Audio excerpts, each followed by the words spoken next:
I think people like to these days say that buying businesses or running businesses is only for the few, and people are making it sound too easy and it can't really work like that. I'm like, I don't know. Are those people that are telling you that, are they independently employed? Because my bet is they are. And so they're just saying, I can do it, but you can't. And I've never liked that. I think almost anybody can own or run a business if you're willing to do the hard work. What's up, everybody? This is Russell Brunson. I'm here today with my friend Codie Sanchez. Codie, how you doing? So good. Thanks for having me. I'm excited you're in Boise, by the way. Like, how cool is that? You guys have been hiding the city. It's beautiful. We don't want people to know about it. Yeah, it's awful. We made it so there's no direct flight, so people have to work to get here. That is actually true. Yeah. I was walking along a stream today. There were baby geese, while I was on a conference call. It was magical. Oh, yeah. I was the same way. I grew up in Utah, and then I came up here to wrestle, and then I fell in love with this place. I'm like, this is really cool and different. So anyway, I'm glad that you got to make it out here and hang out for a little bit. Thanks, man.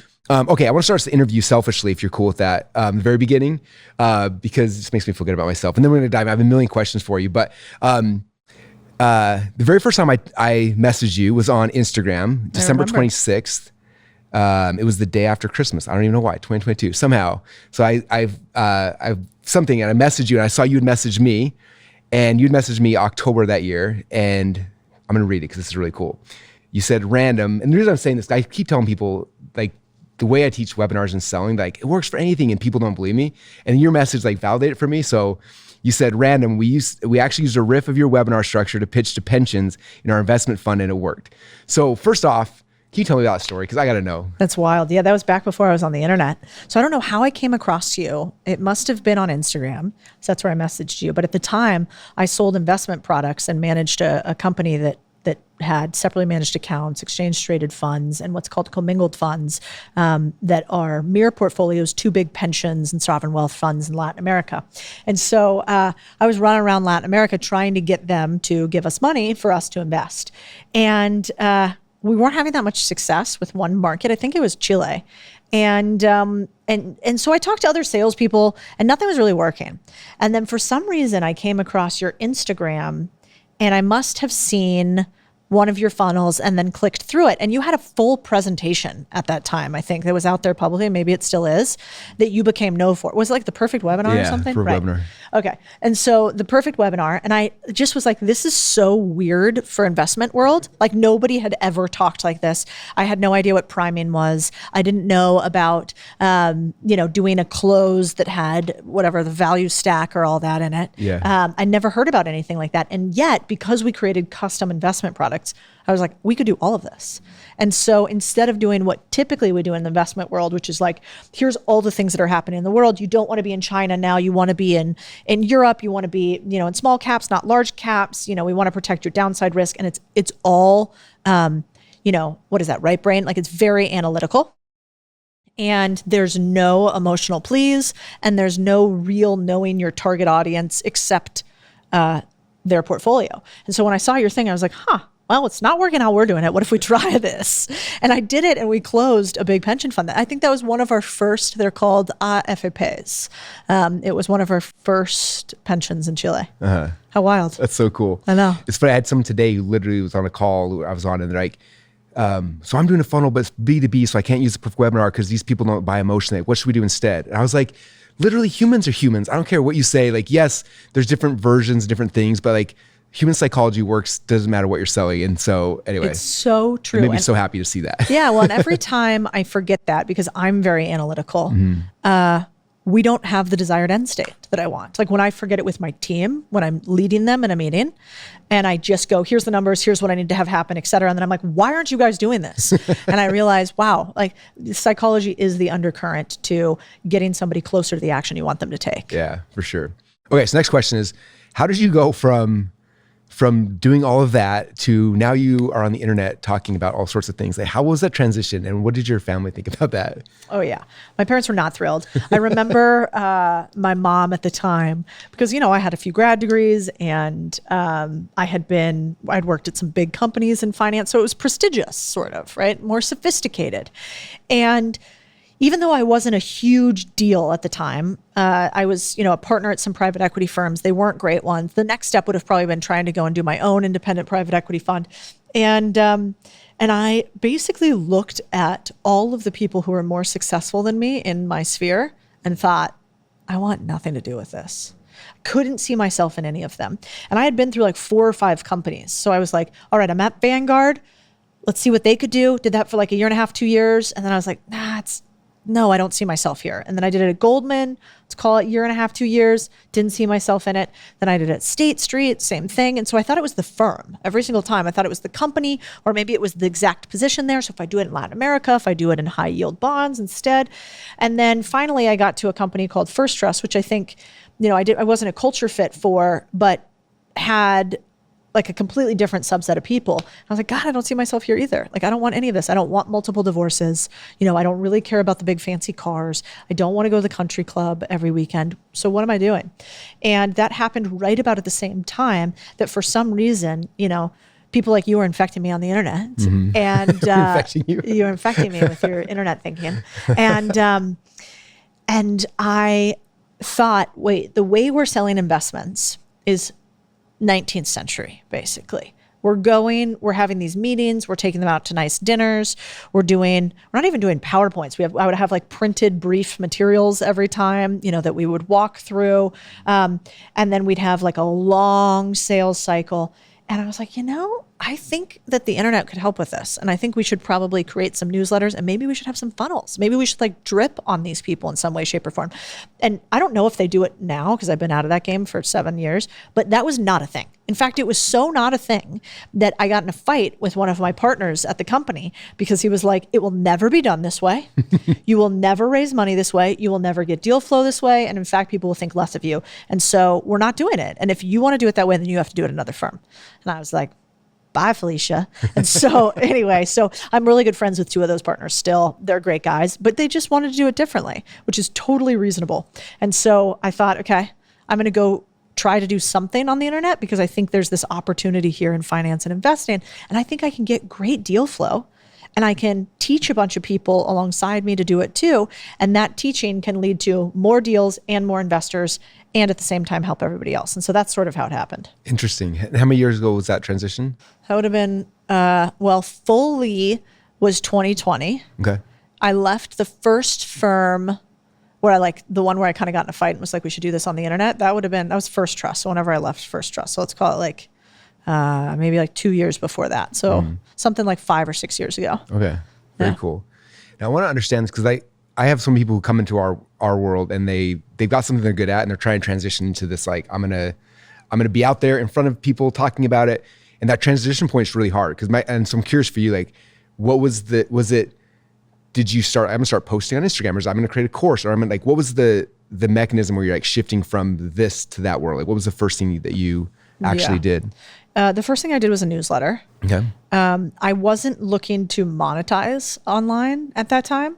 I just wanted to increase optionality. I was like, if I have more optionality because I have more attention and eyeballs, then I will be able to achieve more things, which I think is true by and large. The more attention that you can drive, the more of options you have to determine what to do with that attention. And so that was the first step. Plus, I think newsletters are the least scary, at least to me. Yeah. It goes into somebody's inbox. You don't have to look at their reaction to the inbox. There's no comments really on them. It's long form. It gives you the ability to actually finish your thoughts more than a 30-second view. You also don't have to get really good at video quickly. It's more forgiving as a format. So for all those reasons, I thought, okay, well, let's start here. I also like writing. And so newsletters, I think, are an incredible place to start for that reason. And so much so that we've made some investments in that. We invested in a company called Beehive because I think more and more people will do this. Obviously, your company is a testament to that. And then from there, I started on Instagram, but solely because I liked the platform and I kind of knew it. Were you using Instagram to get people to join the newsletter? Was that the initial plan? I had to think back to exactly what we did. I think we have an article. If you go to contrarianthinking.co, there's an article on how I've got my first 30,000 and 10,000 subscribers. And I tried to catalog it from day 1 to day 30 just to see what I could do. And I know we started with Instagram and LinkedIn aggressively because I was a corporate person, right? So I'm like, I guess all my friends are on LinkedIn. And so those two things grew us a lot. And then we were very old school. Back in the day, I would do I would like hack Facebook groups that have a lot of people in them with really good high value content. And then if they liked it, I'd say, if you guys want, I can drop a link to like where the full article is, but the full article would be my newsletter. Yeah. And that's how I did it originally. Yeah. That's cool. So were you still working at the time that you started that? Or like how, because you weren't monetizing initially, like what was the, when did you pull the switch? The trigger. Yeah. Well, I had, ever since I was at State Street, which would have been like more than 10 years ago, I've always, in finance, you're always allowed to do something called club deals typically. And club deals are like, you can go and buy real estate or invest in small companies together or buy businesses together. And as long as it's not conflicts of interest or individual stocks, you're usually fine. So I had done club deals for a long time. So I had income from buying some of these businesses, buying part of the businesses, buying GPs of asset management companies. And so I had that going. And then I had always been a little bit of a dabbler, like a lot of people are. People talk badly about like entrepreneurs. I think some people just have longer runways. And so I was that, for a year. I tried like a little fashion stylist marketplace. I tried a international consulting business. I tried a couple of different GPs of funds. And eventually in 2020 is where I took the full plunge. But really, before that, I probably have been 2 years as a partner in a firm messing around with stuff. And probably 3 years before that, trying different things that seemed interesting to me. I could never fully make the jump. Yeah, that's cool. I think it's interesting to me because I think a lot of people seem like they wait on the sidelines until like their big thing's going to come. Like they're sort of waiting. Like I've had people like, I'm waiting for my ClickFunnels to show up. And I'm like, the reason my ClickFunnels showed up for me is because I launched 120 funnels prior to ClickFunnels in a million different things, trying to figure out what was going to work. Exactly. And then you're like, I actually like the funnel thing the best. Let me talk about the byproduct of me doing this thing, right? But it's fascinating. Saying that I agree with that, where you're trying things to figure out like what's the thing you're going to resonate with, and what like actually starts working, so you can double down and keep going deeper on it, right? Totally. You have been sold a complete fallacy if you think that the first thing that you do is going to be the final thing that you do. That's just not how life works. And so I think a lot of people on the internet these days, they have survivorship bias, right? So they succeeded in what they were doing. And oftentimes that was a case where they jumped all in because they already had that relentless pursuit. Often that's what success demands. And so those people look like they are more common, and thus it is more common to win like that. But I actually think it's more common for the hyper outperformers to win like that, to go all in and to take a big risk. But for the average person, they don't want the life of a hyper performer. It is incredibly difficult. It's very stressful. It's very stressful. I mean, you can run a couple six-figure business, $1 million business, and it can be really cool and lifestyle driven. And then I think complexity just increases. And with complexity comes a lot of drama. And so you got to ask yourself what you want. What do you really want? And, are you doing it just because other humans have it and you think you want it? Yeah, for sure. I'm next curious, like for you, like right now, your message is dialed in, like what you're talking about, your new book coming out, like all this stuff, like, you figured all this stuff out, right? When you first start with the newsletter, did you know that's the direction you were going, or how long did it take for you to finally figure out like, okay, this is my message, this is what I'm talking about, and so you can really double down on it, Oh yeah, there were multiple iterations. The first, I think probably 3. At first, my idea was, I thought people kind of lost their minds in 2020. And I thought we stopped questioning everything. We assumed, trust the science, believe in the experts. And we forgot the definition of science. And we forgot that experts are just people who have some expertise in something. It does not mean they are all knowing, including myself and you. And so I was annoyed by that. And as a former journalist, I was like, I think let's make a newsletter that just basically lets us talk to each other and say, hey, here's what I see happening in the world. Do you see this too? What am I getting wrong? Like, let's have a conversation about this. And so that's what I started with at first. And I called it contrarian thinking because I thought we needed more of that. We needed more people to think critically. And then I realized that everybody thinks that they are a critical thinker. And so they are not. Yeah, exactly. And so I was like, oh, people don't really want to learn how to be a better thinker in many cases. They want to learn how to adapt the world to their desire. And so I was like, well, so what's a way for me to get people to think critically and to get people to have skin in the game, which I think is the main way you will have success in life is if you surround yourself with people who are incentive aligned to want the same thing that you do, and you actually clearly know what you want. And so I was like, well, what does everybody want? I mean, it's the core. You guys know this in psychology, right? Like people want love, people want relevancy, people want money, people want health, people want sex. And so I was like, well, I don't know much about sex or love or how to make people feel relevant, but I know a lot about money. So I was like, well, why don't we start with money? Because if people understand money, then they can understand ownership. If they understand ownership, then they have skin in the game. And that was my thought process. And that's where we really dialed in our messaging. And I was like, well, what makes me able to see some of the things that are happening in the world right now and slightly push back? Well, it's because I have financial freedom. So I'm not scared to lose my job. It's because I understand how to look at numbers and math, because I understand running a P&L. And it's that I understand that there are repercussions to actions, because a balance sheet is a zero-sum game. Like you're either winning or losing. There's no shades of gray.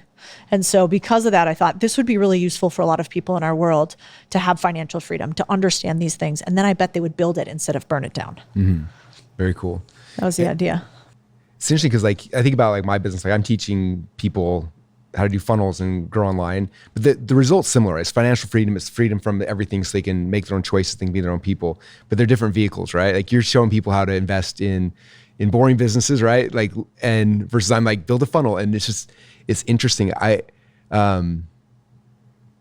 It's interesting that because with your finance background, you weren't investing in those type of businesses before, right? Did it transition afterwards to like these are types of businesses you were buying? Yeah, so the last fund that I had was in the cannabis space. So we ended up doing a lot of like warehouse deals, logistics distribution deals, because we were trying to not touch the plant in some instances. So in some ways they were boring businesses, but with a little bit of a rocket fuel behind them because it was cannabis. Prior to that, we had just started investing in small businesses sort of ourselves. Like first I thought about multifamily, did a couple of those deals, played with real estate. And I basically saw, because of what I was doing in finance beforehand, that there's not a real big difference between $1 billion deal, $100 million deal, a $10 million deal, and $1 million deal. A lot of the documents are the same. A lot of the headaches the same. And so I saw these big deals, and my idea was essentially just, could I do this on a smaller scale? But I hadn't actually ever done any laundromat or car wash deals in my funds ever. But I kind of see businesses as just widget factories. Like it's all the same game. You have sales, you have marketing, you have operations, you have administrative, you have some sort of distribution. And if you have those components, like almost all businesses run really similarly. And so because of that, I guess I could kind of see the connecting of the dots. Yeah. So I asked you earlier, but how many of these types of businesses do you own now? 26. 26? Yeah. What was the very first one? The very very first one was a cross-border sort of consulting firm, essentially, because I was working in Latin America. And the second one was a styling marketplace. And then the third one was a laundromat. And the laundromat is the one that for some reason people really took off and started to understand and think was interesting. Yeah, it's like a real thing in someone's head. I think so. I think it's also, we've all been in them. We understand them. I call these the gateway drug businesses. And so if you can understand how laundromat works, you understand how a car wash works, and it's close enough to feel like real estate where there's defined boxes. And so I think it's less intimidating for people to start with those types of businesses. But I'm really big on, at Contrarian Thinking, we teach people a lot about how to find your perfect deal. And that's critical, I think. A lot of people ask, like, what business should I buy? And it's like, that's not the right question. Yeah. It's not the right question. And let's spend like 30 minutes to an hour figuring out the right business for you. And it'll change your life in a way that just buying whatever business will not. Yeah. Will you walk me through like the details of what like a car or a laundromat business would look like? How much does it cost? How much does it make? Just to have some laundromats really are not the best business if you want to make a ton of money. They're a good business if you don't want to work on the laundromat a ton, and if you don't want to spend a ton of money. And by a ton, it's all relative. So let's say that the average laundromat probably costs about $300,000, maybe $300,000, $500,000. Okay. You can find them cheaper. You can find them more expensive. You're probably never going to find a laundromat that's less than, I don't know, $50K. and is worth more than $5 million bucks. So somewhere between 50K and 5 million valuation is a laundromat. The revenue the revenue on the individual laundromats, hard to get over like $1 million bucks in a laundromat. I'd say you're closer to doing a couple $100,000 a year. And, profits on small businesses anywhere from 15 to 35%. So they're like little baby bonds. If you want a business that just kind of pays you in small increments, but is never going to take off in a huge direction, but thus has less volatility, it's going to move a lot less. These might be interesting. Yeah. Okay. Yeah. It's interesting. It is like real estate, only the cash flow is better on this than on a house or That's right. They're very similar. They take a little bit more work on the front end and managing the business, and they typically make more cash flow. Yeah. And you don't get somebody, I tried real estate once. I bought a whole bunch of houses. Like I went to an event, someone spoke about real estate. I was like, I'm all in. I bought 4 houses. And then it was horrible. I had to rehab them, put a renter in there. And then the renter, anyway, someone sent me a clip. He was on the news. He had done all these crazy things in my house. My house is on the news. And I was like, I'm going to get sued for what this guy's doing. It was really bad. So we evicted him. And then he took a sledgehammer and took out all the sheetrock in the entire house and stole the pipes. Whoa. And then left. And I was like, that was horrible. You know what I mean? I'm never doing this again. I'm sure that never happened. Everyone's like, why don't you invest in real estate? I'm like, are you kidding me? I would rather die than do that, But I'm assuming the tenant's not going to leave with the sledgehammer and take your walls out and your pipes. So that probably sounds a lot better. No, every business is a is a barely concealed series of disasters, I think, no matter the size. And doing business is hard, and I think people who want to get into this and hear the words passive income, skip. It's not passive. The only passive income is if you have money in the stock market or in funds with somebody else and you get distributions on your cash. But that's it.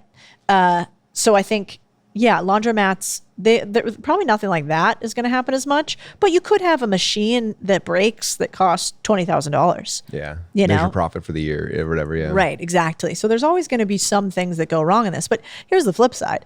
I think people like to these days say that buying businesses or running businesses is only for the few, and people are making it sound too easy and you can't really work like that. I'm like, I don't know. Are those people that are telling you that, are they independently employed? Because my bet is they are. And so they're just saying, I can do it, but you can't. And I've never liked that. I think almost anybody can own or run a business if you're willing to do the hard work. It's not rocket science. It's just hard. Yeah. Are you buying business in your hometown or are you buying them all over the place? We've changed a lot. So historically, I bought them all over the place. I've kind of lived all over the country and a little bit in Latin America. But going forward, we divested a lot of businesses, and now we're buying businesses that are either located in just my community or where my parents are, or we're buying businesses that I call media accelerated businesses. So these are businesses where we can actually plug them into our ecosystem and make them grow. And I sort of don't. It's similar to what you've done here. The cool part about when you own small businesses is you own a part of your town. And you can be this ecosystem in your community. And it's really beautiful. And I think more people should experience it. And when you own a bunch of businesses all over the country, I don't think you can have that same thing. So I am much more interested these days in businesses where I can own them locally and I can touch them with my family in cities that I care about. And in other places, I can help other people own those businesses, or we could have a franchise model that runs those businesses so people can get ownership of their community as opposed to one person owning everything. Not good. Yeah, that's cool. So for you, now I'm trying to shift back to the info side of the business. So for me, when I got, when I got started, I was trying to teach people about funnels. Before we called them funnels, we called them sales processes. It was way more boring. But I would teach people, and nobody cared for a long time. And then I told my story about my potato gun DVD, and that was a story that everyone's like, oh, it became a real thing. And so I've told that story 8 million times, and I hate it, and I never want to tell it again. But that was the thing. And I see people at the airport, they're like, you're the potato gun guy, and I'm like, that's what I'm known for. That's so. But for you, was it the laundromat was the story that that kind of propelled the message? Was that the first one, or the other ones? For sure. Yeah. I'm still the laundromat chick, which is hysterical to me. Yes. And I do think you know, what happens in life, I think for most people, is you get a series of trigger point moments where you can either decide to lean in or not take the jump. And I've had a few of those in my career. I had one in cannabis where I saw an opportunity in the space. I put some serious money on the table. We jumped and we did well. And for a while there, it was like, Codie, the pot dealer, basically, online. Parents were also thrilled, And then for a while, it was, in finance, focused in Latin America. It was like, oh, Codie, who sells ETFs, exchange traded funds, and investment vehicles in Latin America. And then it became the laundromat chick. So I will say, there's been multiple iterations, none of them touching. And I don't know, this one might stick though. Yeah. Especially with a new book coming out and all the things talking about this. The laundromat's this kind of in there. Yeah. So cool. So, so for you then, like, I want to talk more about as you start transitioning, now you're doing this, you're selling advertising, I think initially in the newsletter, is that right? The next monetization point. And then was it courses or what was the next, how did this start becoming a bigger and bigger business for you? I don't think I sold ads or sponsorships for a year plus. Okay. In the beginning, it was free. It was free for about maybe at 6 months or a year. And then I created a community. So I was like, I valued myself really high. So I was like, how about $97? And, huge mistake in retrospect. A month or one time? I think it was one time. It was basically 3 pennies. And so I started a community, which was important to me to figure out, like, can I even help people? Do I know what I'm talking about really? Can this translate? Somebody who just does for a living and then goes to try to teach other people, I wasn't sure if that would work. And so I started with a really inexpensive community. And then I realized, oh man, like a broad, open, really expensive community is not great. So I think I sunsetted that probably after a year or something like that. And then we built a course that was about how to buy businesses. The idea was an M&A course. And then we built a real community around that. And having, barriers to entry and sort of a form to fill out to make sure people are the right fit. And now I think the goal is we're actually working on accreditation for one of the courses. Yeah, because I think there's a huge problem in the education system today with how we learn finance and how we learn mergers and acquisitions, which is we don't. But if you look at the Fortune 100 list, or if you look at the Forbes 100 list, what you'll see is that a bunch of people on there, the richest people in the world, get there through acquisition. And they get there through either buying parts of companies, they get there through buying entire companies. You don't actually have to be the next Elon Musk coming up with crazy ideas in order to make a ton of wealth for yourself. And so I've been talking to a few universities about how can we integrate this into what you do? Because I think the university system will continue for a while, even though probably not to the same degree. And I want people to be able to have a resource that actually teaches them how to do it at a smaller level. Like when I learned it, they taught me Google and Amazon acquisition examples. That's totally useless. Yeah. I remember in college, like they like my finance classes, how to do finances for these huge firms. But they never taught me how to do my own taxes. I was like, this is so dumb. You know what I mean? Well, it's exactly right. Thing, yeah. And it's, I almost think it's worse than dumb now. I think that if you think about it, what is the highest tax code in the US? It's for employees, right? They are incentivized to have more people work for other people, as opposed to have ownership. They're much more incentivized for people to have earned income than to have any sort of investment income. And the people who are lobbying our government entity are largely large institutions that need more humans to feed them as employees and that want to do most of the investing. And they'd rather we gave them our money in exchange traded funds or investment vehicle. I saw it all from behind the scenes, and then they use our money at a lower interest rate in order to go and buy our homes, which is, what Blackstone and BlackRock do right now. And so I think that's really perverse. And I think whether there's orchestration or not, you have the university system that wants to protect itself and its tax rebates. You have the institutional investment complex, which wants to almost own everything and is a voracious beast with both money and assets. And then you have the tax system of the US government, which really wants to collect as many taxes as humanly possible in order to continue to increase its power.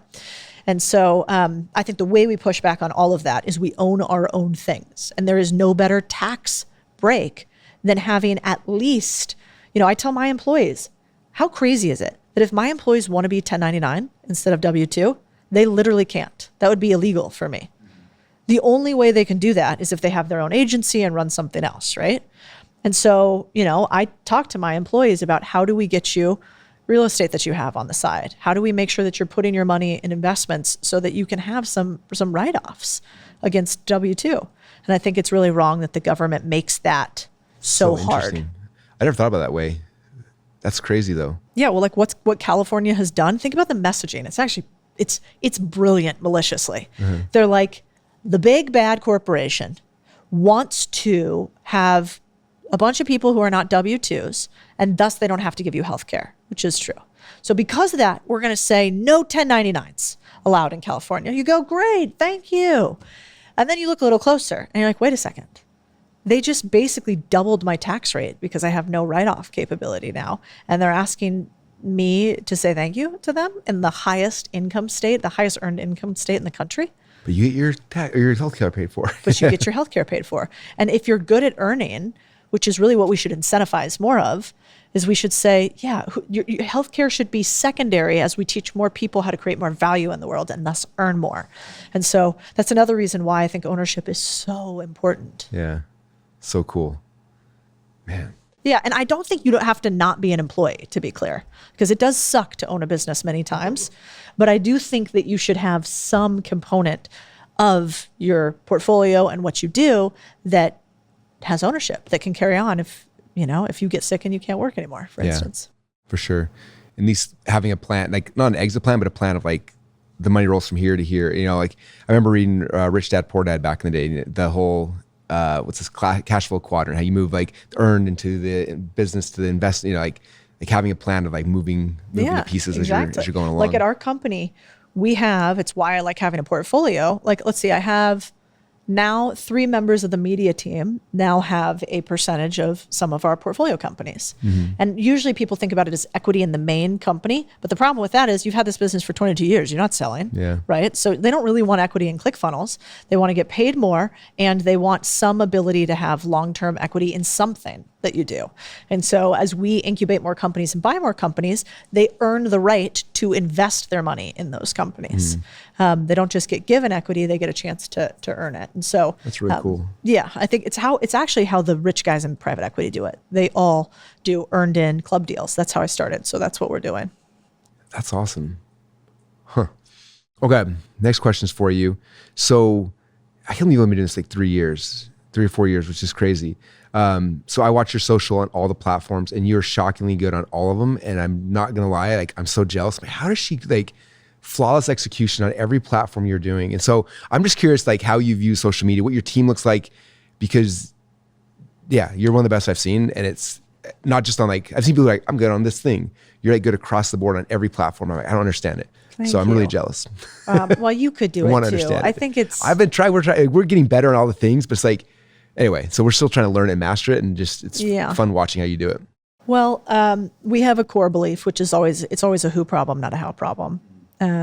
So I didn't know social media when I started, obviously, and so I just went out and tried to find the best who's that I humanly could, and the best who's in this space often aren't that expensive, and so that's where I actually started. Is I was like, all right, I'm not a 21-year-old on TikTok, so I probably am not going to understand the algorithm better than they do. How can I reach out to some of the biggest creators on TikTok that I can tell they don't make much money and just pay them for a couple consulting hours? And so I would reach out on all the varying platforms, and we have a mechanism now. We actually need to redo it again for having consultants for each platform. And they're not traditional consultants. They're like, I found this 21-year-old that's killing it on TikTok. Let's go talk to them. I found another one on YouTube that's killing it. Let's talk to them. We have some professional consultants we work with, but I think that's the best way to start in every business. It's really what you and I do, right? It's like, if you want to go buy a business, you're going to go to Codie Sanchez. She's like the best at how to buy small businesses. If you want to learn ClickFunnels, you're going to go to Russell Brunson, right? And so we've institutionalized that. I think for social media, that hasn't happened yet, but there will be people who are just incredible at social media. And that's how we started, is finding those. And then the second thing I did is I really run it like an investment firm. Like, we have a scorecard for everything we do. We track weekly growth. We understand daily first 30 seconds and, let's call it 10 or 15 minutes per platform of how a piece of content is going to perform.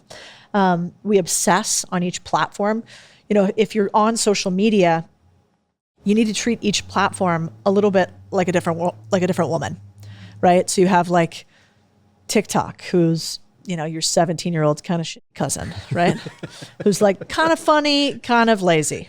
TikTok. Then you have Twitter. It's like your angry, middle-aged man who hasn't accomplished what he wants yet in life in his mom's basement. And then you have, YouTube, which is actually an interesting segment. It's much more bifurcated, but let's say like aspirational mid-20s to mid-30s for the segment that I want, but could go all the way down to, I bet your kids, like you said, watch it, 9 to 20 if you want to go there. And then Instagram, largely, middle-aged moms. Right? Not perfect. And obviously there are lots of other people on all those platforms, but we kind of think about it that way because Instagram it's like a aesthetic. It wants to look a certain way. They want to be able to feel real and a little bit behind the scenes with you. Whereas Twitter is a little bit more cerebral. Like you have to be smarter. You also have to be a little ruder, a little edgier. And so we do treat each platform like a different human. That's really cool. Yeah. That's awesome. And then do you have someone running each platform individually, or is it one team that kind of is doing all of them? Well, anytime if you're thinking about social media today, there's a couple things that I would say. First of all, I always like to have a head, but this is like the 202 version. Here's what I actually have today, which is I have a head for everything, right? I have a head overall, and the head oversees the other heads, which are platform specific. I actually break them down into written content versus visual content. So there's sort of two teams, and they have some influence back and forth between the two. But somebody who's good at Twitter and LinkedIn, that makes sense. Somebody who's good at Instagram and TikTok, that makes sense. And then probably somebody who's good at YouTube, which is like long form storytelling. And then there are people underneath them, contractors. But when I started, it really started with a great number two. Like, I think if you can find a few people to pay by the hour to learn, and then you can find one good human who can look you in the face when you think it seems ridiculous for you to be dancing in a TikTok video at 37, you can work through that with them. And so that's where I think you start versus where you will eventually get. Yeah. Very cool. And then, for you, how do you, like some people, everyone's got different processes. Like Ollie was here yesterday and he does every Friday, he goes and he films 2 YouTube videos, and that produces all content for everything else. Like, do you have something like that? Do you do film days? Do you structure it differently, or is your team writing stuff for you ahead of time? Are you doing it yourself?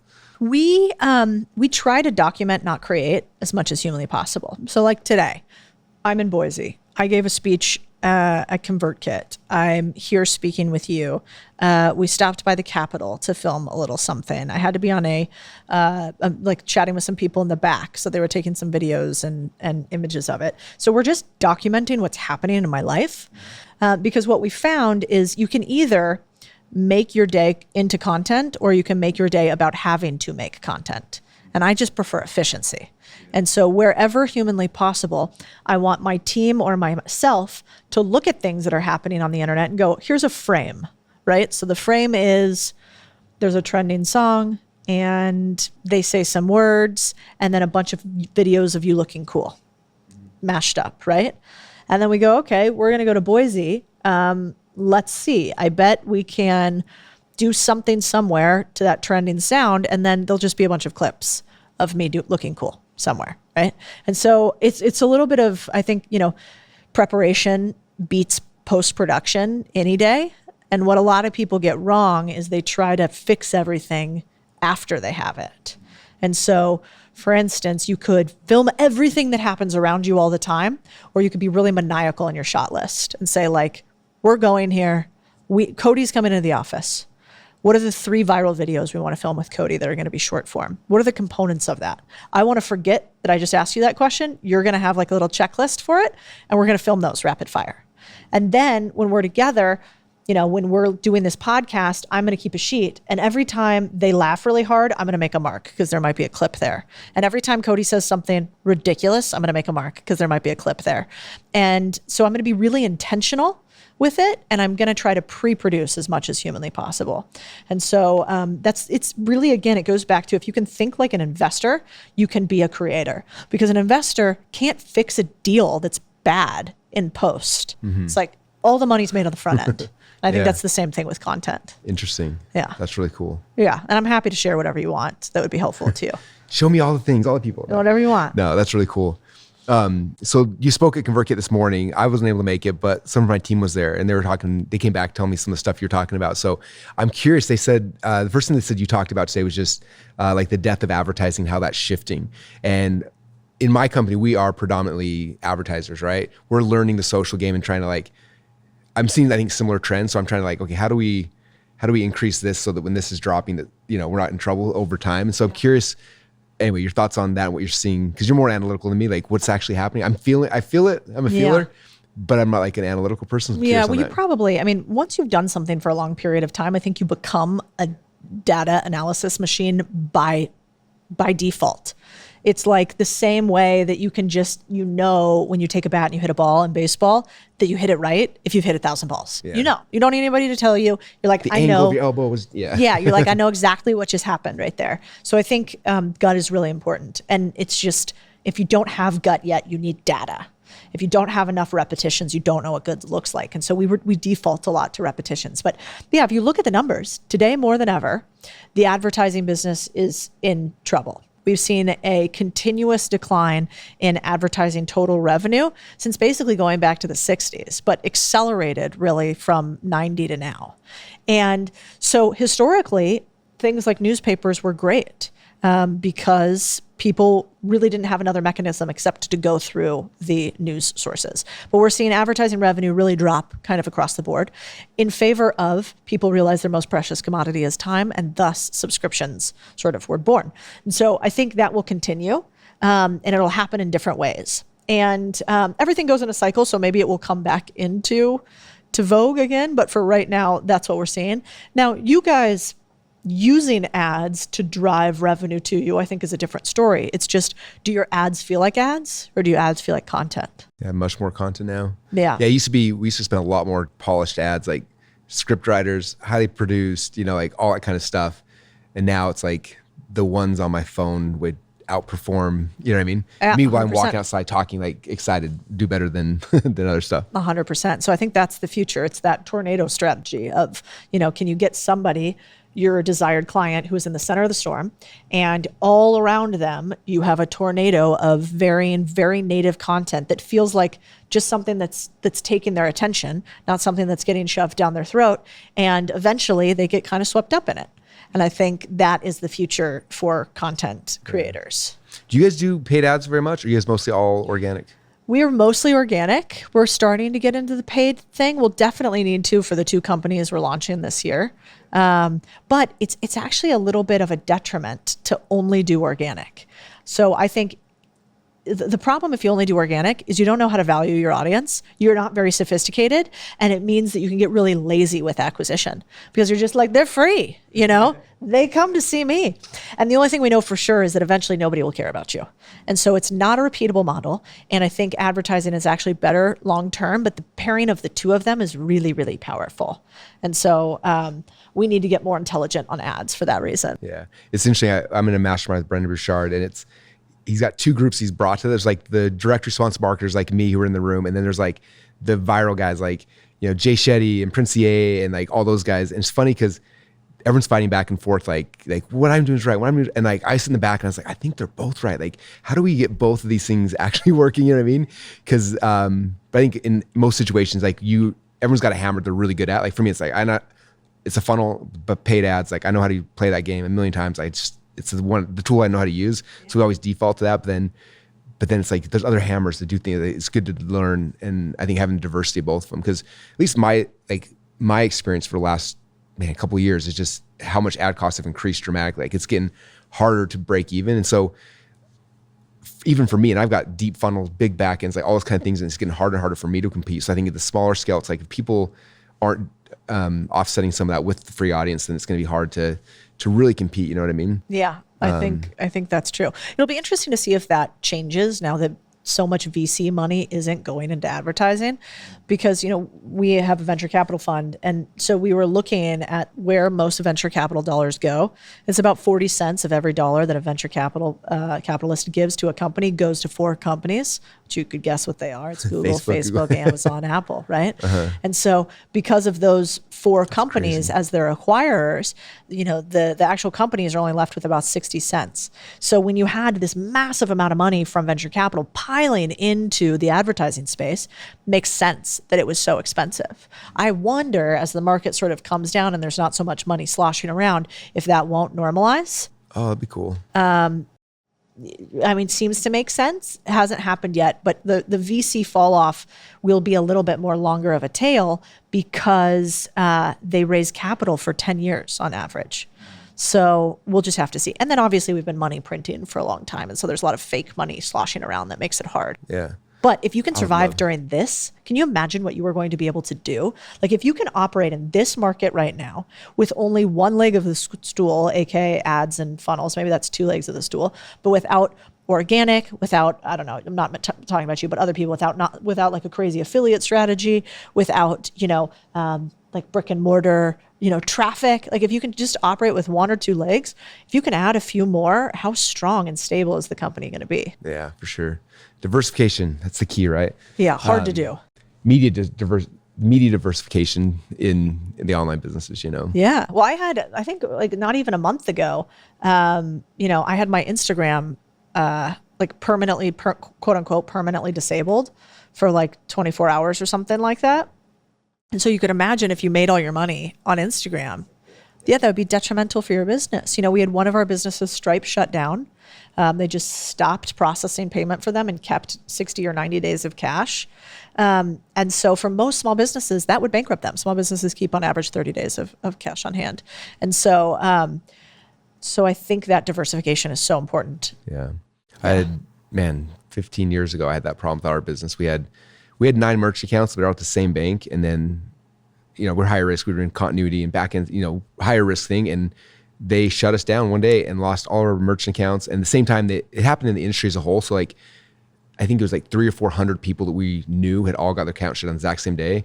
And so no banks were like letting any of us come back in. Like it took us 6 months to get another merchant account, which in that time I'm firing people, letting people, just to try to like stay afloat. And then we get the merchant account. And then we had customers that wanted to buy stuff. So I remember we did this big launch and like blew up the merchant account, and then the banks freaked out. Like you can't process, $250,000 in a day. I'm like, we just did. Like it's illegal. So they shut it down, froze the money, kept it for 6 months. I'm like, I need that money to pay. And it was just like a couple of years of that. There was just like, it was brutal. And that was my first time I ever like understood like how bad like one is, like just having one backup. Now it's like, all right, we have Stripe and we have this and we have this and we have like all these things and merching, but also in like email autoresponders. Like if your IPs get blacklisted, what happens? If Instagram dies or YouTube, like there's so many variables that as someone who went through one of those one time, I'm very paranoid about it and obviously like trying to figure those things out, Yeah. I mean, I think a lot of people underestimate how critical cash is to a business. Yeah. When people say cash is king, you can only really understand that if you've almost lost it all. It dries up. Yeah. The lifeblood. And you're just like, oh. Yeah, 100%. And that's the other thing I think people don't realize about people who have money and run businesses. They say that the average owner in the US has 90% of their wealth tied up in their business. So even if you have a business that's doing, I don't know, 10, 20, 50, $100 million in revenue, it's really not until you get up past $20 million that cash is more free for the founder of the business. Anything 20 million and below, on average, it's not always 90, but it's damn close to 60, 70% of their wealth is tied up in their business. And so if you think about it that way, you don't have a lot of a cushion. And so the SBA did just increase some cool credit limit stuff for small businesses and allow for partial investing and funding. And so I think people are starting to realize how critical it is. But these big companies like Stripe, when they shut off these small businesses, I don't think they realize the impact. Blow, yeah. It's a death blow, and it's nothing to a huge company, and they have to protect risk too. But when you have somebody's lifeline in your hand to their business, I think you have to treat that with a lot of honor and respect. Yeah. Scary too. We have obviously, we process as a platform like $3 billion a year through Stripe. And so we see all the time where people are getting shut down. They're coming to us like, what do we do? I'm like, I don't know. So we're trying to get people backups and all sorts of stuff, but it's a scary thing, especially if you have like a continuity program built into it where it's like they shut that down and it's just, that's gone. You know what I mean? 100%. So anyway, yeah. Okay. Last question I got for you from your speech today as well, I think. they were, Ben on my team was kind of telling me about, but you're talking about when you're creating YouTube content videos traditionally, again, I might get this wrong, but just like you sitting there teaching is one thing, but not doing nearly as well as like the actual like showing the thing. I'd love to hear your thoughts on that, or just explain that to me and to everybody. Yeah. So we have a framework in order to make content that really goes viral. And that is 3 parts. It's called tell, show, do. So old school way of doing content was you tell. So we would sit here and we would go, here's what I know.